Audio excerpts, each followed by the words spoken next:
नमस्कार विद्यार्थी मित्रांनो, विद्यार्थी आणि पालकांनी मागच्या व्हिडिओला खूप चांगला प्रतिसाद दिला होता, ज्यामध्ये प्रोविजनल मेरिट लिस्ट आल्यानंतर पुढची प्रोसेस काय या व्हिडिओला खूप तुम्ही चांगला प्रतिसाद दिला. आणि त्यामध्ये मी सांगितलेलं होतं, जर तुम्हाला हवा असेल तर कॉलेजची यादी कशा पद्धतीने बनवायची, कॉलेज कशा पद्धतीनं शोधायचे, कॉलेज निवडत असताना कुठले मुद्दे विचारात घ्यायचे, तर यासाठीचाच हा व्हिडिओ आहे.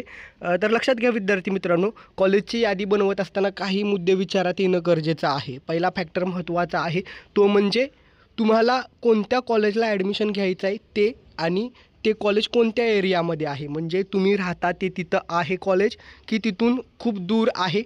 जे डिस्टन्स आहे ते तुम्हाला ट्रॅव्हल करता येण्यासारखं आहे का, तुम्ही हॉस्टेलला राहणार आहात का. कारण कसं आहे, एक जुना एक्सपिरियन्सवरून सांगतो की असा बऱ्याचदा होतं की विद्यार्थी यापूर्वी कधीच हॉस्टेलला राहिलेला नसतो आणि अचानक रिलोकेट होतो. मग ते वातावरण, ह्या गोष्टी सूट होत नाहीत आणि पुन्हा मग ॲकॅडमिक लॉस होत असतो, असं झालेलं आहे. सो ह्याही गोष्टी पहिल्यापासून विचारात घ्या. आता कसं आहे, बरेच विद्यार्थी यापूर्वीपासूनच नीटचं प्रिपरेशन असेल किंवा मग यापूर्वी देखील हॉस्टेलला राहिलेले असतात, तर त्यांना काही इश्यू नसतो. पण हा मुद्दा देखील विचारात घेणं गरजेचं आहे. त्याशिवाय तुमची फायनान्शियल कंडिशन काय आहे, तुम्ही फी किती अफोर्ड करू शकता, त्या कॉलेजची फी किती आहे, ह्याही गोष्टी विचारात घेणं गरजेचं आहे. आता कॉलेजची फी हा जो फॅक्टर आहे तो कास्ट कॅटेगरीनुसार बदलतो. ओपनची फी वेगळी असते.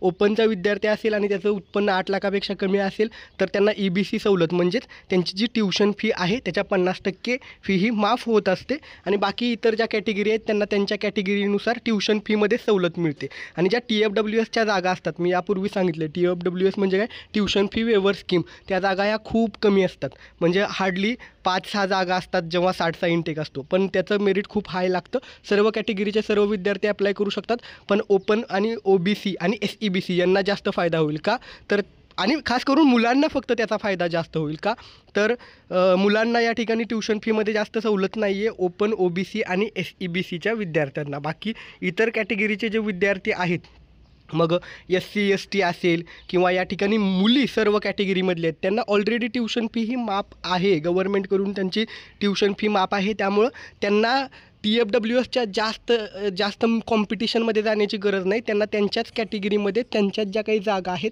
त्यामध्ये ऑलरेडी ती सवलत मिळत आहे. TFWSच्या जागा कमी आहेत, खूप हाय कॉम्पिटिशन लागतं. आणि जर तुम्ही ऑलरेडी आता TFWSला यस केला असेल आणि आता ते अप्लाय करायचं नाही करायचं, तर ज्यावेळेस ऑप्शन फॉर्म भरता त्यावेळेस विचारलं जातं आणि तुम्ही नॉर्मल आणि TFWS दोन्हीही कॉलेज टाकू शकता. त्यामुळे ते टेन्शन घेऊ नका.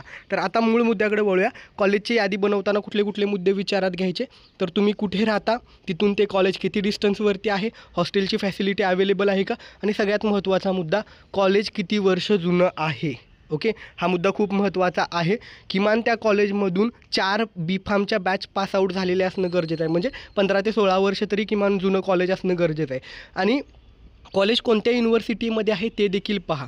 ठीक आहे का, तर लक्षात ठेवा, बऱ्याच विद्यार्थ्यांचा असा रिव्ह्यू आहे की DBATU युनिव्हर्सिटी आहेत, त्यांचा निकाल आणि बाकी प्रोसेस खूप कॉम्प्लिकेटेड आहेत, खूप वेळ लागत आहे. त्यामुळे ही माहिती घ्या. त्यामुळं बेस्ट राहील की तुम्ही मुंबई, पुणे किंवा तुम्ही ज्या शहरात राहता, तुम्ही ज्या जिल्ह्यात राहता तिथलं जर शिवाजी युनिव्हर्सिटी असेल किंवा अहिल्याबाई होळकर युनिव्हर्सिटी असेल किंवा या ठिकाणी राष्ट्रसंत तुकडोजी महाराज युनिव्हर्सिटी नागपूरची असेल, त्याशिवाय इतरही जी युनिव्हर्सिटी आहेत, बहिणाबाई चौधरी युनिव्हर्सिटी जे आहे नॉर्थ महाराष्ट्र, तर असं जे तुमची होम युनिव्हर्सिटी आहे ती कधी बेटर राहील DBATUपेक्षा. मात्र जे नव्यानं मागच्या काही वर्षात कॉलेजेस सुरू झालेले आहेत ते सर्व कॉलेज DBATU युनिव्हर्सिटीमध्ये आहेत. मी कुठल्याही युनिव्हर्सिटीला कमी अथवा जास्त लेखत नाही, विद्यार्थ्यांचे जे रिव्ह्यू आहेत त्या पॉईंट ऑफ व्ह्यू तुम्हाला सांगत आहे.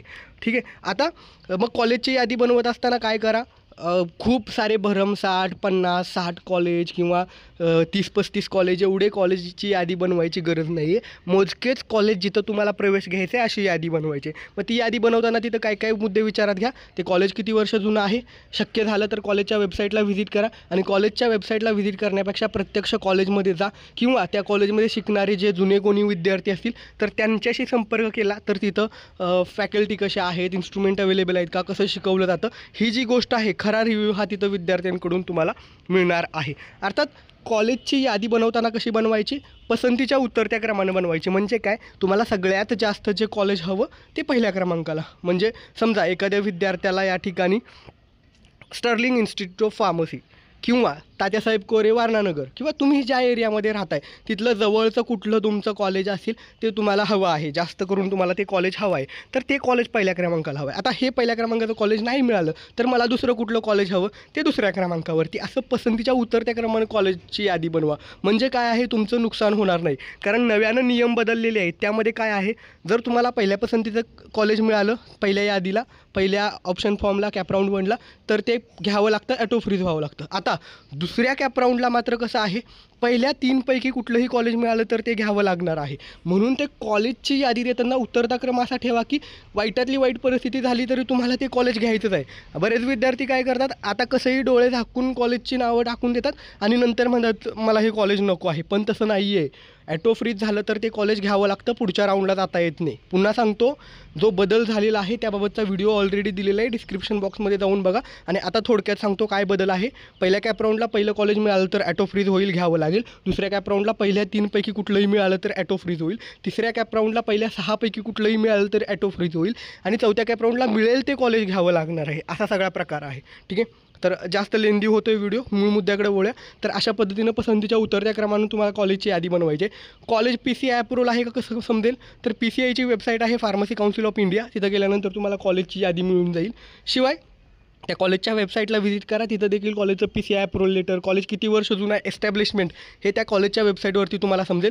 फीबाबतची माहिती तिथं देखील दिली जाईल. आता कॉलेजची नावं कुठं शोधायची, तर लक्षात ठेवा या ठिकाणी CET सेलची वेबसाईट आहे. या ठिकाणी मागच्या वर्षी 24-25चा जो कट ऑफ आहे कॅप राऊंडचा, त्यामध्ये गेलात तर तुम्हाला या ठिकाणी कॉलेजचा कट ऑफ देखील बघता येईल. आणि कॉलेजच्या कट ऑफसोबत तुम्हाला त्या ठिकाणी जर PDF फाईल तुम्ही ओपन केली ही, तर ह्या PDFमध्ये सर्चचा ऑप्शन असतो, फाइंड इन दिस पेज, किंवा PDFमध्ये जर सर्च कराल डॉक्युमेंटमध्ये, तर समजा तुम्ही मी नाशिक टाकलं तर नाशिकचे कॉलेज बघता येतील. मात्र इथं काय होणार आहे, इथं फक्त तुम्हाला काय होणार आहे, या कॉलेजचा कट ऑफ फक्त समजणार आहे. आणि कॉलेजचा जिल्हा वगैरे शोधायचा असेल तर तुम्हाला स्वतःला या ठिकाणी सर्च बारमध्ये जाऊन एक शोधावं लागेल. मात्र आम्ही काय केलेलं आहे, या ठिकाणी सर्व जे महाराष्ट्रातले B.Pharmचे कॉलेज आहेत ते जिल्ह्यानुसार, म्हणजे सांगली, सातारा, कोल्हापूर, मुंबई, पुणे, संभाजीनगर, नागपूर, जिल्ह्यानुसार देखील कॉलेज आम्ही सेपरेट बनवलेले आहेत. शिवाय त्यामध्ये आम्ही या ठिकाणी युनिव्हर्सिटीनुसार देखील कॉलेज सेपरेट बनवलेले आहेत. पूर्ण महाराष्ट्रातल्या सर्व कॉलेजची देखील एक सेपरेट PDF बनवलेली आहे. आणि या कॉलेजच्या लिस्टचा फायदा काय होणार आहे, तर या कॉलेजच्या लिस्टचा फायदा होणार आहे की यामध्ये फक्त तुम्हाला कॉलेजचं नावच नाही तर ते कॉलेज कुठल्या युनिव्हर्सिटी अंडर येतं ही देखील माहिती उपलब्ध करून दिलेली आहे, जी की तुम्हाला 1 बाय 1 इंडिव्हिज्युअल शोधायला लागणार आहे. मग ही PDF तुम्हाला कशी मिळून जाईल, तर लक्षात ठेवा, आम्ही ही आता जर तुम्ही डेटा कुठेही CET सेलच्या वेबसाईटवरती शोधाल तर कुठेही मिळणार नाही. आणि ज्या दिवशी ऑप्शन फॉर्म सुरू होतील त्या दिवशी तुम्हाला ही माहिती मिळणार आहे CET सेलच्या वेबसाईटवरती. आम्ही मागच्या वर्षीच हा डेटा एक्स्ट्रॅक्ट करून ठेवलेला आहे आणि अतिशय माफक दरात आम्ही ही PDF तुम्हाला अवेलेबल करून देतो. ज्यामध्ये बघू शकता इथे खाली तुम्हाला महाराष्ट्रातले सर्व कॉलेज, सर्व जिल्ह्यातले separate district wise college, university wise देखील कॉलेजच्या PDF आहेत. आणि government college, government aided college, private college, अशा पद्धतीनं सगळ्या कॉलेजची PDF फाईल आहे. जवळपास या ठिकाणी महाराष्ट्रात 36 जिल्हे आहेत तर ते 36 जिल्हे, गव्हर्मेंटच्या वेगळ्या PDF, अशा पद्धतीने 40 PDF एकूण आहेत. आणि सर्व कॉलेजची देखील एकत्रित एक PDF आहे. यामुळे तुमचा वेळ वाचणार आहे.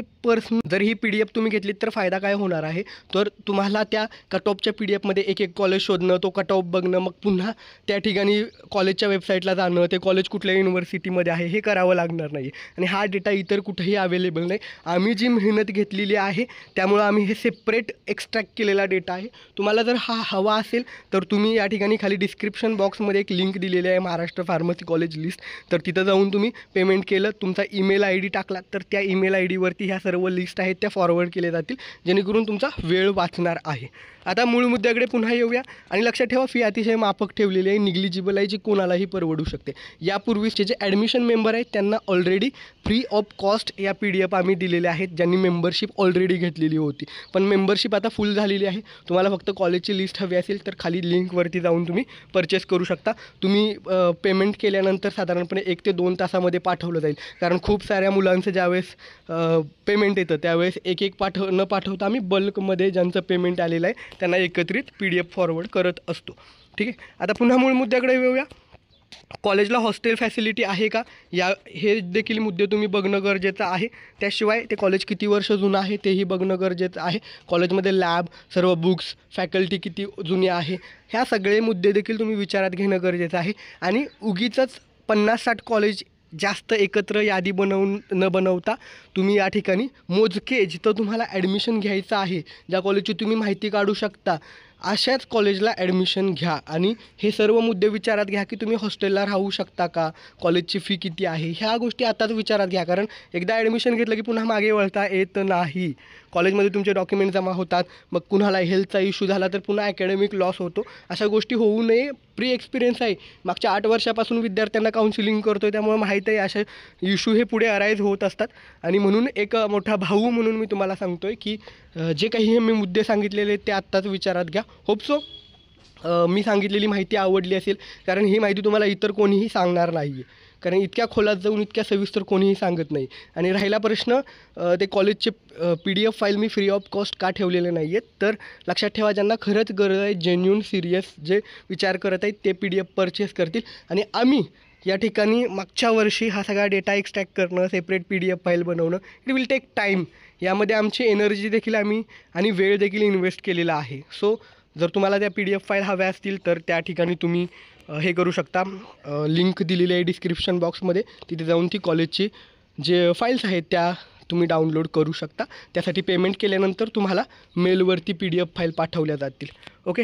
आणि अजून काही डाऊट्स असतील तर ते कमेंट करा. होप सो मी सगळे डाऊट क्लिअर केलेले आहेत या व्हिडिओमध्ये. अजूनही काही डाऊट्स असतील कमेंट करा, त्याची उत्तर पुढील व्हिडिओमध्ये दिली जातील. आणि CET सेलच्या वेबसाईटवरती कट ऑफची फाईल अवेलेबल आहे, तिथे देखील कॉलेजची नावं मिळून जातील. फक्त एवढंच काय, ती PDF फाईल परचेस केल्यामुळं फायदा इतकाच होणार आहे की तुमचा वेळ वाचणार आहे. कोणतं कॉलेज कोणत्या युनिव्हर्सिटीमध्ये आहे, त्या कॉलेजचा चॉईस कोड कुठला आहे, आणि जिल्ह्यानुसार देखील separate government, private, semi government, government aided असं देखील तुम्हाला सेपरेट कॉलेजच्या PDF फाईल आणि सर्व जिल्ह्यानुसार देखील कुठल्या जिल्ह्यात कोणते कॉलेज आहे ही देखील माहिती मिळणार आहे. होप सो ही माहिती आवडली असेल. व्हिडिओला लाईक करा आणि काही डाऊट्स असतील कमेंट करा, त्याची उत्तरं पुढील व्हिडिओमध्ये दिली जातील. धन्यवाद. थँक्यू.